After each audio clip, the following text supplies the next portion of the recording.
Chairman PTI को 3 साल कैद की सजा सुनाई गई है और 1 लाख रुपए का जुर्माना भी किया गया है। किस तरह से देखते हैं इस फैसले को आप? ये मुझे ये समझाएं कि ये पहले आया था कि 3 साल कैद हुई है और ये बाद में आया है कोई घंटा बाद कि वो डिस्क्वालिफिकेशन भी कर दिया उसे।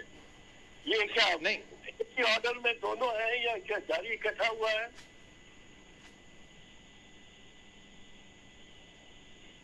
जी एतजाज साहब सुन सकते हैं हम आपको, बोलिएगा। मीडिया पे इतनी ताखीर से क्यों आया ये जो दूसरा है डिस्क्वालिफिकेशन नाअहली का मामला? ये क्या उन्होंने 2 ऑर्डर किए हैं, एक बाद में किया एक पहले किया कि एक ही ऑर्डर में था? सर एतजाज साहब जिस मुतालिक अपडेट आ रही हैं हम अपने नाजरीन को इस मुतालिक बता भी रहे हैं। जो अपडेट्स हमारे तक पहुंची हैं, जो हमें मौसूल हुई हैं, वो ये है कि 3 साल कैद की सजा सुनाई गई, 1 लाख रुपए जुर्माना की सजा सुनाई गई है। अगर जुर्माना जमा नहीं कराएंगे तो मजीद 6 माह की सजा उनको काटना होगी।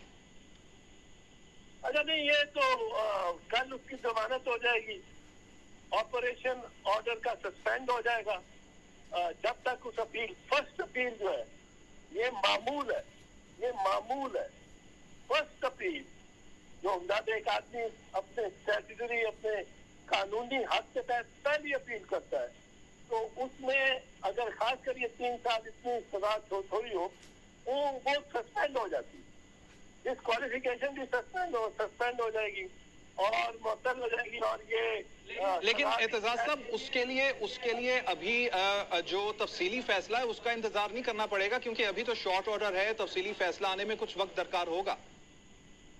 शॉर्ट ऑर्डर ही बना है, शॉर्ट ऑर्डर में 3 साल सजा है, वो तो उसको सुबह ले भी जाएंगे। अगर ले भी जाते हैं तो मंडे को उसकी बेल होगी, बिल्कुल हो जाएगी, रिहा हो जाएगा। ये सारे जो इस वक्त बड़े हंसते हैं उनको पता लग जाएगा। ये तो मुअत्तल इस सजा का होना या इस डिस्क्वालिफिकेशन का होना लाजमी है, खास कर क्योंकि जुरिस्डिक्शन इख्तियार समाअत बिलावर रमाइयों को बिल्कुल नहीं था।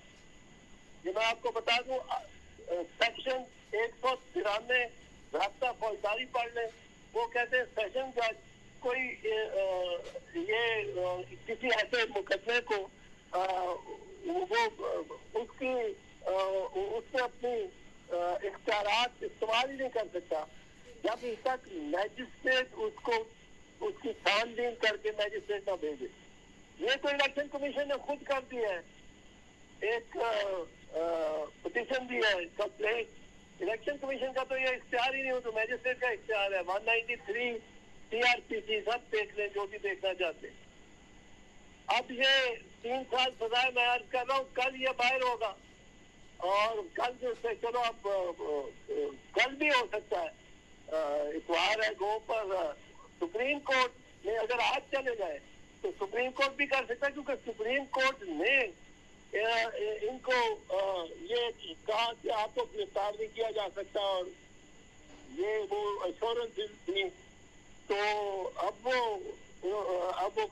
करने की कोशिश करेंगे गिरफ्तार, पर अगले एक दिन के बाद रिहा होगा। ये कानून है सर, कानून का तकाज़ा ये। और वो जो है चीफ इलेक्शन कमिश्नर, जो मुद्दई है इलेक्शन कमीशन, उसने तो सारा बिगाड़ डाला है।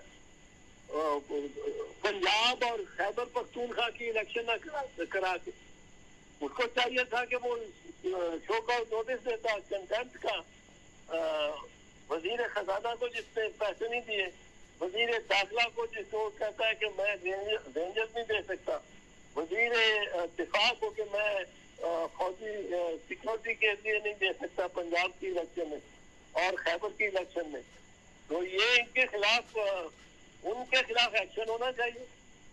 और ये इलेक्शन कमिश्नर के खिलाफ उसने इतना मुश्किल में डाल दिया है कि ना सदर की इलेक्शन हो सकती है और ना नए सेंसस से